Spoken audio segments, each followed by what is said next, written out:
श्री कृष्ण वंदे जगत गुरु। मैं कैलाश शास्त्री एक बार फिर से आप सभी का अपने चैनल संस्कृत शिक्षा चैनल पर हार्दिक अभिनंदन करता हूं, स्वागत करता हूं। आज का जो अपना टॉपिक है वो है सानच प्रत्यय।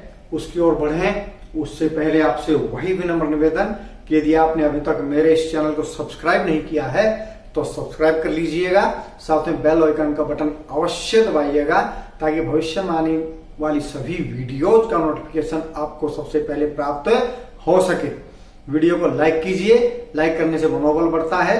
वीडियो को शेयर भी अवश्य कीजिए ताकि आपके मित्रगण भी सानच प्रत्यय के विषय में अच्छी प्रकार से जान सके, समझ सके। तो चलिए चलते हैं आज के विषय की ओर, आज के टॉपिक की ओर। आज का विषय है सानच प्रत्यय, आन जिसका शेष बचता है। तो चलिए पहले इसकी परिभाषा पढ़ लेते हैं, जान लेते हैं। सानच प्रत्यय का प्रयोग आत्मनेपदी धातुओं से, आत्मनेपदी धातुओं में होता है।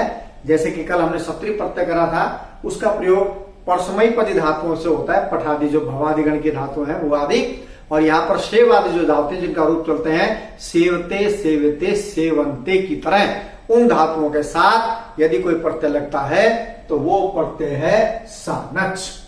और जिसका अर्थ क्या है, सानच प्रत्यय का प्रयोग आत्मनेपदी धातुओं से हुए अर्थ में किया जाता है।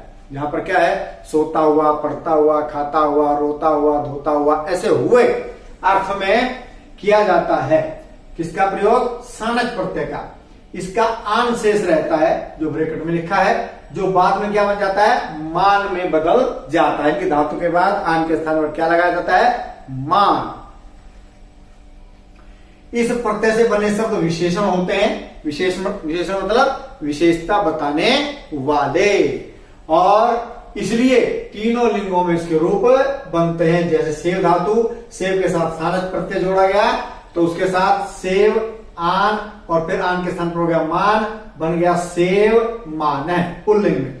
स्त्रीलिंग में बनाना है तो ये विसर्ग हट जाएगा, इसके स्थान पर लगेगी आ की मात्रा, बन जाएगा सेव माना। और यदि नपुंसकलिंग बनाना है तो ये विसर्ग हट जाएगा, उसके ऊपर अनुस्वार या फिर इस तरह का हलंत वाला न लिखा जाएगा। सेव माने पुल्लिंग का रूप, सेव माना यानी कि आ की मात्रा स्त्रीलिंग का रूप, और सेव मानम फलम पत्रम की तरह सेव मान के स्थान पर अनुस्वार लगाइए या मैं हलंत लिखिए, वो किसका रूप बनेगा, नपुंसक लिंग का। तो सेव मान है पुल्लिंग, सेव माना स्त्रीलिंग, सेव मानम नपुंसक लिंग में रूप बनता है। तो चलिए कुछ धातुओं के साथ सानच प्रत्यय लग करके उनके क्या रूप बनते हैं उसको हम पढ़ लेते हैं। विद के साथ सानच जुना तो इसका बन गया जी, पुल्लिंग में बना रहे हैं हम रूप, विद्यमान। यदि स्त्रीलिंग बनाना है तो विसर्ग घट जाएगा, इसके स्थान पर आ की मात्रा विद्यमाना। और यदि नपुंसकलिंग बनाना है विसर्ग घट जाएगा, ऊपर अनुस्वार लगाओ विद्यमानम, या अनुस्वार नहीं लगाते हो तो ऐसे मैं लिखो विद्यमानम। समझ गए सारे? चलिए आगे बढ़ते हैं। वृत्त प्लस सानच वर्तमान,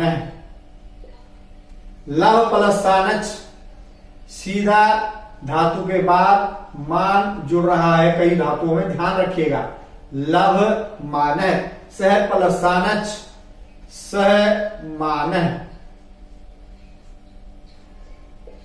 यत प्लस सानच यत मान, याच प्लस सानच याच मान, भज प्लस सानच भज मान।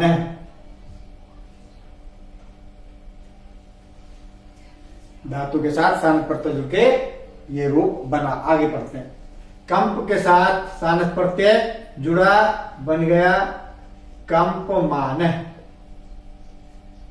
इसी का स्त्रीलिंग बनाना है तो विसर्ग घट जाएगा, उसमें आ की मात्रा कंप माना। और यदि नपुंसकलिंग बनाना है तो विसर्ग घट जाएगा, आगे लिख देंगे मैं कंप मानम। दय दय मान,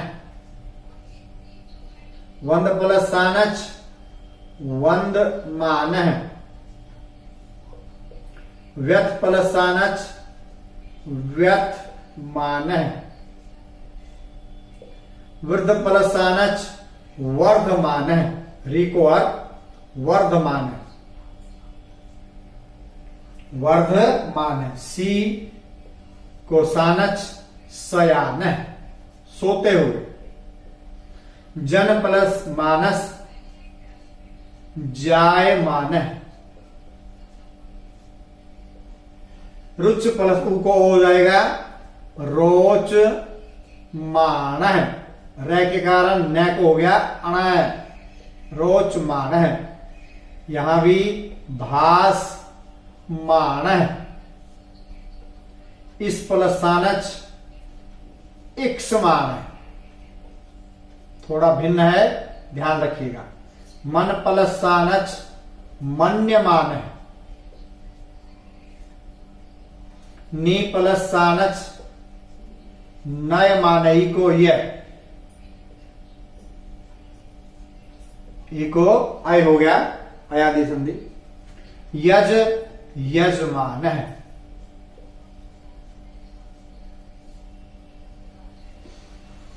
तो आशा करता हूं आपको सानच प्रत्यय अच्छे से समझ में आ गया होगा। इसके अतिरिक्त भी यदि कहीं आपको और धातु रूप ये दिखते हैं कि सानच प्रत्यय से बने हुए अन्य धातुएं हैं तो वो भी इसके आगे आप लिख लें। और आज के लिए इतना ही, मिलते हैं अगले वीडियो में, तब तक के लिए जय भारत जय भारती।